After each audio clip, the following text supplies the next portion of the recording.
تحضر معنا أمريكا اللاتينية للمشاركة في المؤتمر.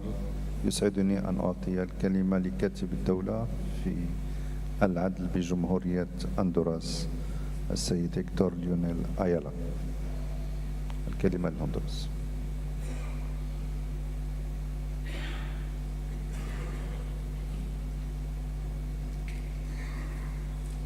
إذن أين الهندوراس؟ En attendant le Honduras, je donne la parole à son Excellence, le ministre de la Justice de l'île Maurice, M. Manichi Gobin.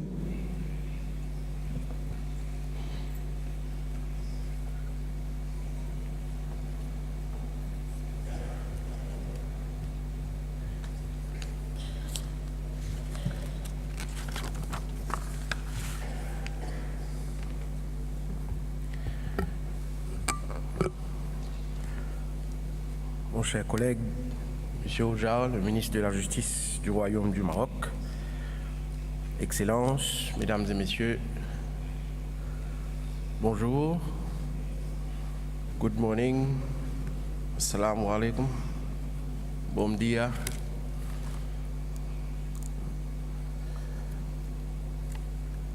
Je vous présente à tous les salutations les plus respectueuses de mon gouvernement et de tous les Mauriciens, que ce soit à l'île Maurice ou à l'étranger. Je tiens à remercier du fond du cœur le gouvernement du Maroc et particulièrement vous, mon cher collègue, le ministre de la Justice, pour l'invitation à cette conférence. Je vous remercie également, Monsieur le ministre, pas seulement pour l'accueil, mais aussi pour toute l'organisation que vous avez mise en place autour de l'organisation de cette conférence.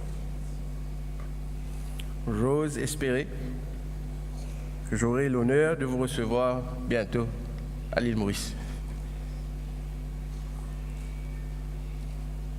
Excellences, Mesdames et Messieurs, nous sommes tous ici pour cette conférence afin de marquer la première année, first edition, de la mise en place du Conseil supérieur de l'autorité judiciaire, et cela sous le haut patronage de Sa Majesté. J'en conclus qu'une conférence célébrée avec tant de faste, j'en conclus que le principe de l'indépendance du judiciaire est acquis, bien ancré et ne se discute pas.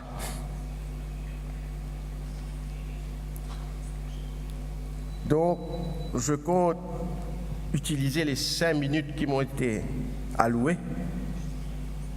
plutôt à quelques interrogations autour de ce principe de l'indépendance du judiciaire. Premièrement, en partant du principe que le but de tout système judiciaire, système indépendant certes, c'est de rendre justice aux citoyens. Le citoyen est au centre de tout modèle de développement. Et le citoyen est aussi au centre de tout système judiciaire. Or, l'interrogation qui se pose à mon sens est la suivante. Comment va réagir, ou plutôt comment doit réagir le système judiciaire indépendant face au phénomène sans précédent que nous constatons dans plusieurs de nos pays? C'est le phénomène de transformation à vitesse numérique qui transforme nos citoyens en consommateurs numériques avides de l'instantané. Un citoyen qui devient de plus en plus pressé, pour ne pas dire impatient. Et c'est un citoyen qui donne l'impression, ou même une perception, d'être quelqu'un un peu incompris. La deuxième interrogation, qui est dans mon esprit depuis quelque temps, autour de ce principe de la séparation des pouvoirs, c'est le corollaire de l'indépendance. À la base de ce principe de l'indépendance, il y a le corollaire, celui du contre-pouvoir, ce que les Anglais appellent le fameux checks and balances. Ce qui pose donc la deuxième interrogation: de quelle nature doit être le contre-pouvoir en corollaire à l'indépendance du judiciaire, et quelle doit être l'étendue de ce contre-pouvoir? L'histoire nous enseigne que si le pouvoir législatif ou exécutif se heurte à un pouvoir judiciaire diamétralement opposé, cela peut donner lieu à une paralysie totale du système de gouvernance dans un pays.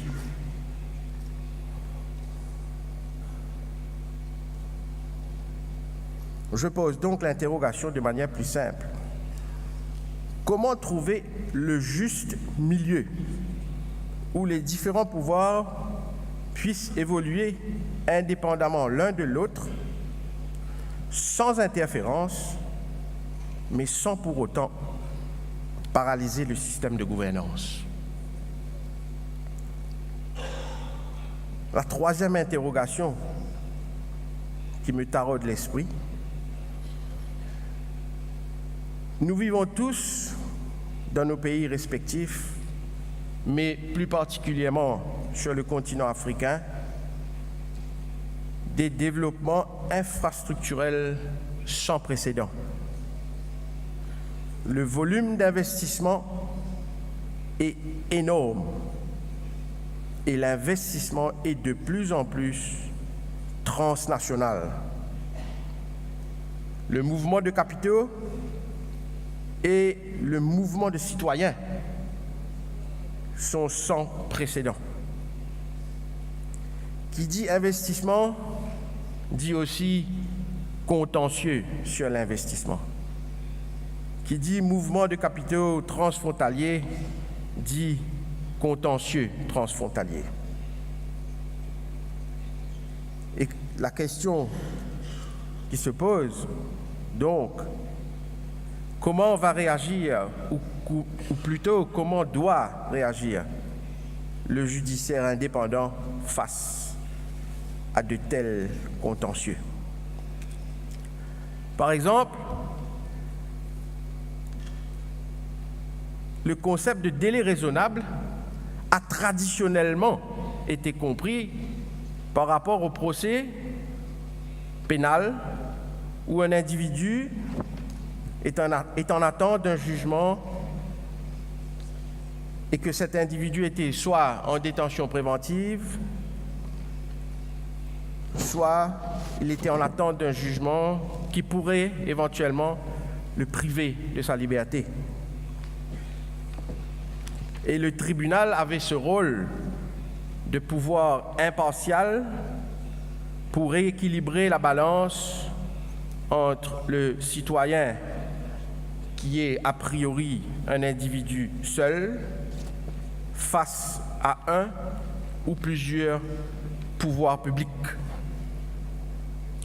Or, de nos jours, avec les contentieux sur l'investissement transfrontalier, les fameux Investor-State Dispute, on voit que c'est l'État qui a ce rôle de citoyen un peu seul face aux multinationales qui apparaissent de plus en plus comme des mastodontes. Excellences, Mesdames et Messieurs, ces trois interrogations parmi quelques autres sont les interrogations qui me préoccupent en tant que ministre de la Justice la petite île Maurice. Et je suis certain que je ne suis pas le seul avec ces préoccupations en ces temps de bouleversement planétaire. Puisse cette conférence devenir le forum idéal pour se rencontrer afin de partager nos préoccupations respectives. Je vous souhaite à tous, Excellences, Mesdames et Messieurs, d'excellentes délibérations. Que la paix soit sur vous et vos familles respectives. J'ai dit et je vous remercie. Merci.